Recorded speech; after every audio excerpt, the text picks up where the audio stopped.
Os Resgatados. Capítulo 10. Progresso na Alemanha. O desaparecimento misterioso de Lutero incomodou toda a Alemanha. Rumores absurdos circulavam e muitos acreditavam que ele tinha sido assassinado. Houve grande luto e muitos fizeram um voto solene de vingar sua morte. A princípio, os inimigos de Lutero se regozijaram com sua suposta morte, mas se encheram de temor quando descobriram que ele estava cativo. Um deles afirmou: "A única maneira que nos resta de nos salvarmos é acendendo tochas para caçar Lutero, pelo mundo inteiro, restaurando a nação que clama por ele." A notícia de que ele estava salvo, embora prisioneiro, acalmou o povo, que lia seus escritos com interesse maior do que nunca antes. Um número cada vez maior de pessoas tomou o partido do homem heróico que tinha defendido a palavra de Deus. A semente que Lutero havia semeado se espalhou por toda parte. Sua ausência realizou uma obra que sua presença não tinha conseguido realizar. Agora que o grande líder estava ausente, outros obreiros deram um passo à frente para que o trabalho iniciado com tamanha nobreza não se detivesse. Satanás tentava enganar e destruir o povo, apresentando uma contrafação no lugar da obra verdadeira. Assim como surgiram falsos cristos no primeiro século, apareceram falsos profetas no século XVI. Alguns homens imaginavam que haviam recebido relações e revelações especiais dos céus, e que Deus os havia incumbido de levar adiante a reforma, a qual, segundo alegavam, Lutero tinha começado muito fracamente. Na verdade, eles estavam desfazendo a obra que o reformador já realizara. Rejeitaram o princípio da reforma, de que a palavra de Deus é a única regra de fé e prática. Em lugar de seguir infalível, eles substituíram a Bíblia pelo padrão incerto dos próprios sentimentos e de suas impressões pessoais. As pessoas naturalmente inclinadas ao fanatismo se aliaram a estes. Os atos dos extremistas despertaram forte comoção.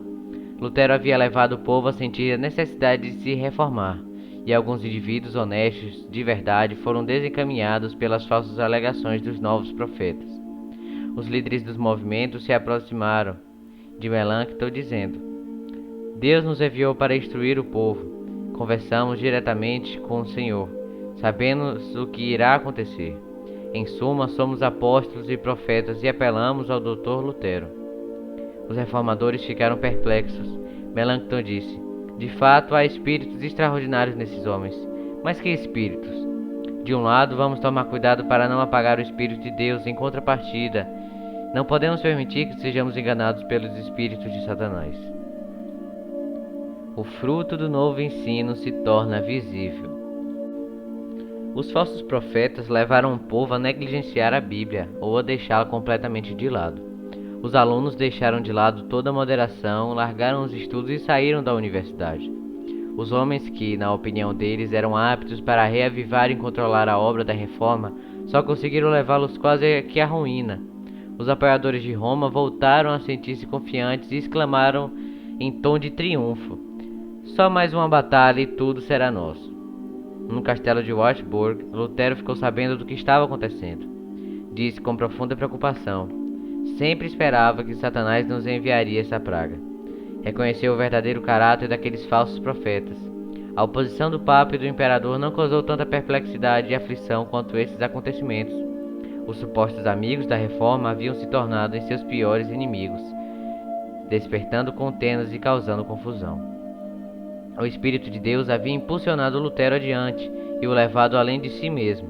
Mesmo assim, muitas vezes ele tremia diante das consequências de que sua obra poderia ter. Se eu soubesse que minhas doutrinas prejudicaram uma pessoa, apenas uma, por mais humilde e desconhecida, o que é impossível já que se trata do próprio Evangelho, eu preferiria 10 vezes morrer a não me retratar das mesmas. Wittenberg estava sucumbindo sob o poder do fanatismo e da falta de lei. Por toda a Alemanha, os inimigos de Lutero o culpavam por isso. Em amarga angústia, ele indagou: será este então o fim da grande obra da reforma?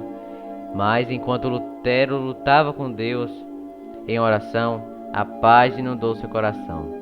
"A obra não é minha, mas tua", disse. No entanto, determinou-se a voltar para Wittenberg. Ele havia sido condenado pelo Império. Seus inimigos estavam livres para matá-lo e seus amigos eram proibidos de abrigá-lo. Mas, quando viu que a obra do Evangelho estava em perigo, saiu destemidamente em nome do Senhor para trabalhar e batalhar em prol da verdade. Em uma carta ao eleitor, Lutero escreveu: "Vou para Wittenberg sob uma proteção muito superior estendida por príncipes e eleitores. Não peço o apoio de Sua Alteza e, longe de desejar sua proteção, prefiro protegê-lo de mim. Não há espada que possa ajudar essa causa a prosseguir. Deus deve fazer tudo sozinho." Em uma segunda carta, Lutero acrescentou: "Estou pronto para receber o desprazer de Sua Alteza e a ira do mundo inteiro. Os habitantes de Wittenberg não são do meu rebanho? E, se necessário, não devo eu me expor ao perigo de morte por causa deles?" O poder da palavra. Logo se espalhou por Wittenberg a notícia que Lutero havia voltado e iria pregar. A igreja ficou lotada. Com grande sabedoria e gentileza, ele instruiu e reprovou. A liturgia da missa é má. Deus se opõe a ela e deve ser abolida. Mas não devemos afastar ninguém dela à força. A palavra de Deus deve agir, não nós. Temos o direito de falar, não de agir. Preguemos, o resto pertence a Deus. Se eu recorresse à força, o que eu ganharia? Deus toma posse do coração e, quando o conquista, ganha tudo. Eu pregarei, debaterei e escreverei, mas não forçarei ninguém, pois a fé é um ato voluntário. Eu me levantarei contra o Papa, as indulgências e aqueles que apoiam o papado, mas sem violência nem tumulto. Eu coloquei em evidência a palavra de Deus, preguei e escrevi. Foi só isso que eu fiz. Ainda assim, enquanto eu dormia, a palavra que eu havia pregado subverteu o sistema papal de tal modo que nenhum príncipe ou imperador lhe causou tanto dano assim. Contudo, eu não fiz nada. Foi a palavra sozinha que fez tudo. A palavra de Deus quebrou o encantamento da empolgação fanática. O Evangelho trouxe pessoas desencaminhadas de volta à verdade. Vários anos depois, o fanatismo irrompeu com resultados mais terríveis. Lutero disse: "Para eles, as Sagradas Escrituras não passam de letras mortas e começam a clamar: o Espírito, o Espírito, mas de maneira nenhuma seguirei aonde o Espírito deles conduz." Thomas Müntzer, o mais ativo dentre os fanáticos, era um homem de habilidade considerável, mas não havia aprendido a verdadeira religião. Era tomado pelo desejo de reformar o mundo e se esqueceu assim, como acontece com todos os fanáticos, de que a reforma deveria começar com ele próprio. Não estava disposto a ser o segundo, nem mesmo em relação a Lutero. Alegrava que o próprio Deus lhe ordenara que introduzisse a verdadeira reforma. Aquele que possui o Espírito possui a verdadeira fé, mesmo que nunca veja as Escrituras nessa vida. Os mestres fanáticos se permitiam ser governados por impressões, aceitando qualquer pensamento e impulso como a voz de Deus. Milhares de pessoas aceitaram as doutrinas de Müntzer. Logo ele declarou que quem obedecia aos príncipes estava tentando servir tanto a Deus quanto a Satanás. Os ensinos revolucionários de Müntzer levavam as pessoas a romper com toda forma de controle. Seguiam-se cenas terríveis de conflito e os campos da Alemanha se encheram de sangue. Agonia de alma. Os príncipes favoráveis ao Papa declararam que a rebelião era fruto das doutrinas de Lutero. Essas acusações trouxeram grande aflição ao reformador, ao ver que a causa da verdade era motivo de desgraça por ser classificada como o pior tipo de fanatismo. Em contrapartida, os líderes da revolta odiavam Lutero. Além de ter negado suas reivindicações de inspiração divina, o reformador os chamava de rebeldes contra as autoridades civis. Em retaliação, eles os denunciaram como impostor civil. Os apoiadores de Roma esperavam ver a queda da reforma e culpavam Lutero até mesmo pelos erros que ele tentava fervorosamente corrigir. Os fanáticos, alegando falsamente que estavam sendo tratados com injustiça, ganharam simpatia. As pessoas começaram a vê-los como mártires. Dessa maneira, aqueles que se opunham à reforma recebiam simpatia e louvor. Essa foi uma obra do mesmo espírito de rebelião que mostrou sua face pela primeira vez no céu. Satanás tenta constantemente enganar as pessoas e levá-las a chamar o pecado de justiça e a justiça de pecado. A contrafação da santidade, uma santificação falsa, continua a demonstrar e continua a mostrar o mesmo espírito dos dias de Lutero. desviando a mente das Escrituras e induzindo as pessoas a seguir sentimentos e impressões em lugar da lei de Deus. Destemido, Lutero defendeu o Evangelho dos ataques que vinha sofrendo.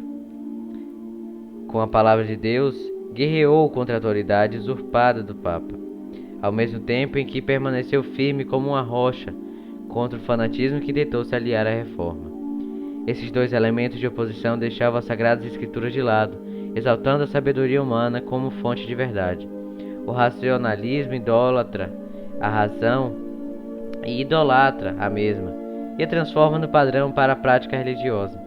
O romanismo alega ter uma linha intacta de inspiração dos apóstolos, dando-lhes a oportunidade de esconder extravagâncias e a corrupção debaixo da comissão apostólica. A inspiração que Munzer reivindicava vinha da própria imaginação.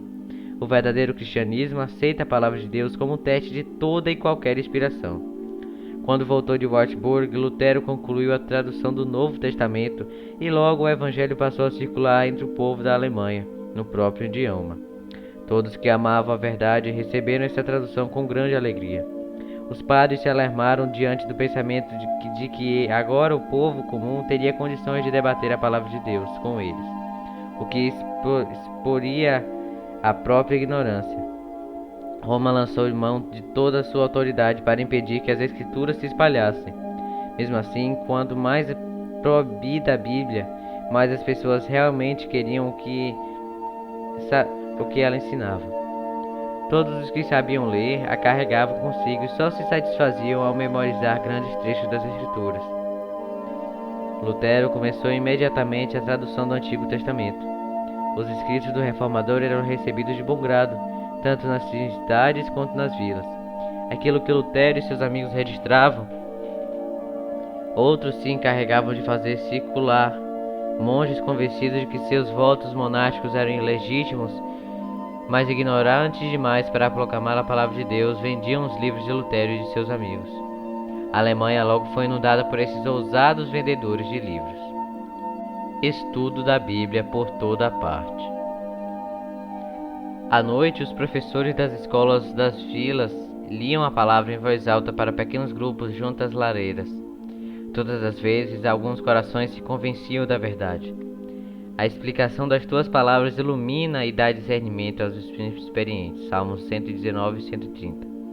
Os seguidores do Papa, que haviam delegado o estudo das Escrituras aos padres e monges, agora os chamavam para refutar os novos ensinos. No entanto, ignorantes das Escrituras, os sacerdotes e frades eram completamente derrotados. Infelizmente, disse um escritor católico, Lutero convenceu seus seguidores a não depositar sua fé em nenhum outro guia além das Sagradas Escrituras. Multidões se reuniam para ouvir homens com pouca educação formal pregarem a verdade. A ignorância vergonhosa dos grandes se tornava óbvia à medida que os ensinos simples da palavra de Deus refutavam seus argumentos. Trabalhadores, soldados, mulheres e até crianças estavam mais bem familiarizados com a Bíblia do que padres e eruditos cultos. Jovens de mentes nobres se dedicaram aos estudos, investigando as Escrituras e analisando obras-primas da Antiguidade. Com a mente ativa e coragem no coração, esses jovens logo adquiriram um conhecimento tão grande que por um bom tempo ninguém era capaz de competir com eles. As pessoas encontraram novos ensinos, algo que satisfazia o desejo de seu coração, e se afastaram daqueles que os alimentaram por tanto tempo com castas inúteis de ritos supersticiosos e tradições humanas. Quando se levantou a perseguição contra os que ensinam a verdade, eles seguiram as palavras de Cristo. Quando forem perseguidos num lugar, fujam para o outro. Mateus 10, 23. Às vezes os fugitivos encontravam uma porta hospitaleira aberta para eles e pregavam a Cristo dentro de igrejas e em casas particulares ou a céu aberto. A verdade se espalhava com poder irresistível. As autoridades civis e eclesiásticas recorreram à prisão, tortura, fogo e espada, mas sem sucesso. Milhares de cristãos se selaram a fé com sangue, porém a perseguição só servia para disseminar a verdade. O fanatismo que Satanás tentou aliar à reforma só tornou mais claro o contraste entre a obra do inimigo e a de Deus.